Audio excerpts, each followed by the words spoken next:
BJP list पर ऐश्वर्य प्रधान की report. दरअसल हमारे वरिष्ठ सहयोगी ऐश्वर्य प्रधान की रिपोर्ट है। जयपुर ग्रामीण से राव राजेंद्र सिंह का नाम लगभग तय हो चला है। सुखबीर जौनापुरिया का नाम टोंक सवाई माधोपुर से तय।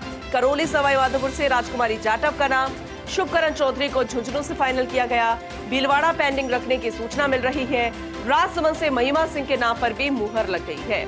भागीरथ चौधरी को फिर से मौका दिया गया। गंगानगर से प्रियंका बालान के नाम पर मुहर है। जयपुर शहर पूजा कपिल का सिंगल नाम सामने आया है। दौसा को अभी तक पेंडिंग रखे जाने की खबर मिल रही है, लेकिन कल जिस तरीके से इसी की बैठक हुई थी, तमाम मंत्रणा हुई, मंथन हुआ और नाम जो फाइनल हुए उसी के तहत आपको ये जानकारी दे रहे हैं। बीजेपी लिस्ट पर ऐश्वर्य प्रधान की रिपोर्ट। जयपुर ग्रामीण से राव राजेंद्र सिंह का नाम भी लगभग तय हो चला है। ये हॉट सीट फिलहाल जयपुर की मानी जा रही है। विस्तार से समझेंगे अपने वरिष्ठ सहयोगी ऐश्वर्य प्रधान से हमारे साथ जुड़ चुके हैं। ऐश्वर्य, आपकी ही रिपोर्ट दर्शकों को बता रहे हैं, इसीलिए बहुत ज्यादा एक्साइटमेंट भी दर्शकों को है, क्योंकि हॉट सीट है। चाहे जयपुर की बात करें, दौसा की बात करें, राजसमंद की बात करें, लेकिन फिर भी कुछ सीटें ऐसी हैं जिन्हें होल्ड पर रखा गया है, पेंडिंग रखा गया है। क्या वजह? देखिए पूनम, एक एक नाम की मैं यहाँ जिक्र करूंगा। यदि रिपोर्ट की बात करते हैं तो मैं पूरे नामों का जिक्र करके होल्ड सीट की बात करूंगा। यहाँ पर सर्वाधिक चर्चाएं थी कि मनोज राजौरिया का टिकट कटेगा और बिल्कुल फेस ढूंढ के लाया जाएगा। इनमें कई तरीके के नाम थे। राजकुमारी जाटव का नाम चर्चाओं में नहीं था, अब राजकुमारी जाटव का नाम चर्चा में आ चुका है। लगभग उनका टिकट फाइनल है।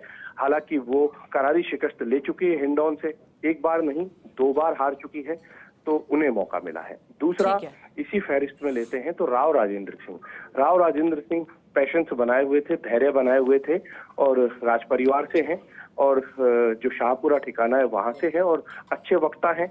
और ऐसे में राव राजेंद्र सिंह के नाम को लेकर एक राजपाल सिंह शेखावत को दिया जाए या राव राजेंद्र सिंह को दिया जाए, इन दोनों नामों पर लगातार कशमकश थी। तीसरा, यदि जयपुर में वैश्य को दिया जाए तो जयपुर ग्रामीण में रामलाल शर्मा को दिया जाए, ये कहानी थी। कहानी का लगभग अंत हो चुका है। कहानी का निचोड़ निकला है राव राजेंद्र सिंह का नाम। राव राजेंद्र सिंह संगठननिष्ठ हैं और संगठन से जुड़े रहे हैं और इस नाम को लेकर चर्चा यह है कि पार्टी ने उन्हें सम्मान दिया है। फिर तीसरा इंपॉर्टेंट नाम आता है कि आखिरकार जयपुर शहर में कौन। जयपुर शहर में हमने पहले ही कहा था कि मंजू शर्मा और पूजा कपिल 2 नाम थे। आखिरकार पूजा कपिल का नाम लगभग 99.99% तय हो चुका है। 0.1% में कुछ भी हो सकता है। आगे हम चलते हैं तो भागीरथ चौधरी और सुखबीर सिंह जौनापुरिया पर फिर से विश्वास किया जा रहा है, ऐसी हमारे पास सूचना है, क्योंकि इन नेताओं के करीबियों तक भी मैसेज पहुंच चुके हैं, इनके करीबियों तक सूचना जा चुकी है। तो यहाँ पर सुखबीर सिंह जौनापुरिया जो है उन्हें फिर से मौका मिल रहा है। तो दूसरी तरफ भागीरथ चौधरी इस बार का विधानसभा चुनाव हार गए थे। सुखबीर सिंह जौनापुरिया चूंकि गुर्जर हैं, कई गुर्जरों के नाम चले, सुनीता बैंसला का चला, सौम्या गुर्जर का चला, आखिरकार सुखबीर सिंह जौनापुरिया का नाम लगभग तय है। फिर बाकी के और नामों में जाते हैं तो महिमा सिंह, राजसमंद की सीट हॉट सीट मानी जाती रही, इसलिए क्योंकि पिछली बार दिया कुमारी थी। दिया कुमारी भी चाहती थी कि उन्होंने जो सीट छोड़ी है उस पर कोई बेहतर कैंडिडेट आए। हालांकि कई तरीके के नाम चले, लेकिन यहाँ पर जो मेरा आकलन है वो आकलन ये है कि हो सकता है दिया कुमारी की भी एडवाइस काम की हो। और यहाँ पर जो कई तरीके के नामों में विश्वराज सिंह की धर्मपत्नी है, उनके पति जो हैं वो नाथद्वारा से विधायक है, जिन्होंने सीपी जोशी को करारी शिकस्त दी थी।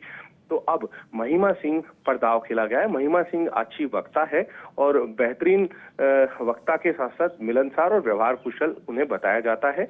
और मुझे याद आता है कि एक दौर ऐसा था जब महिमा सिंह को चुनाव के लिए ऑफर किया गया था, उस दौर में उन्होंने मना कर दिया था। संभवतः वसुंधरा राजे से उनकी उस दौर में बातचीत हुई थी। तो आखिरकार अब महिमा सिंह चुनाव लड़ेंगी और महिमा सिंह जो है वो मूलतः जिस क्षेत्र से रहने वाली है, हो सकता है कि राजनीति में सक्रिय रहते हुए बिहार या पश्चिम बंगाल क्षेत्र तक जाए, वो कुछ आगामी प्लान बीजेपी ने सोचा हो। तो वहीं दौसा सीट को होल्ड पर रख दिया गया है। कारण ये है कि दौसा में जगमोहन मीणा का नाम टॉप पर था, सर्वे में जगमोहन मीणा का नाम था, लेकिन जसकौर मीणा की बेटी का नाम भी चर्चाओं में था। तो आखिरकार दोनों में से किसे खामोश किया जाए। क्योंकि एक ने एक को तो टिकट दोनों में से मिलेगा। अब किरोड़ी लाल मीणा के भाई जगमोहन मीणा है, जसकौर मीणा जो है उनकी पुत्री अर्चना मीणा है।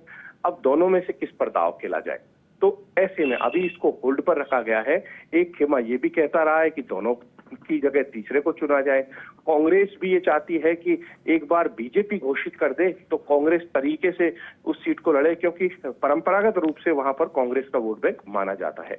अब शुभकरण चौधरी का नाम झुंझुनू से चर्चाओं में है। शुभकरण चौधरी का नाम इसलिए चर्चाओं में है कि वहां पर कई नामों पर मंथन हुआ। संतोष अहलावत भी आई, हर्षणी कुलहरी के नाम पर भी चर्चा चली, जो कि नरेंद्र कुमार की बेटी है, सांसद हैं, जो इस बार का विधानसभा चुनाव हार गए थे।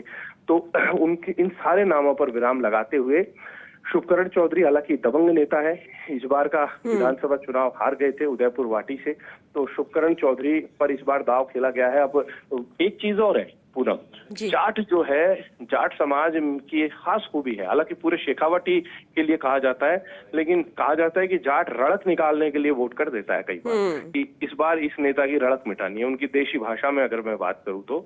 और जाट क्या एक पूरी किसान कौम या फिर कहा जाए तो एक शेखावटी से लेकर उसके आसपास का जो वोटर है वो कहता है इस बार हमको इसको हराना है, जीते कोई भी, तो स्वाभाविक रूप से दूसरे वाली पार्टी जो होती है कोई भी हो, तो अब ऐसे में जाट इस बार किसकी रड़क निकालेगा ये देखने वाली बात रहेगी।